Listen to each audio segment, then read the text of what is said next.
Mr. Kwarteng? Absolutely, we're sticking to the growth plan and we're going to help people with energy bills. That's my two top priorities.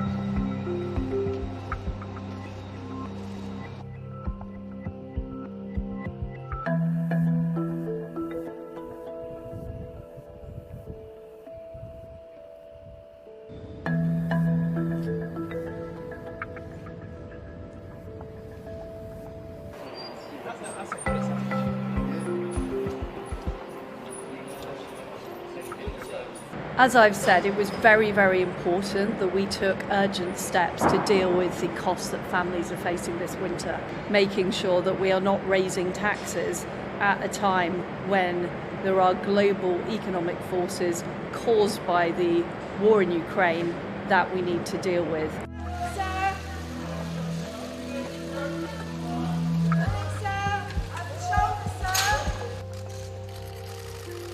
Prime Minister, are we borrowing our way out of trouble?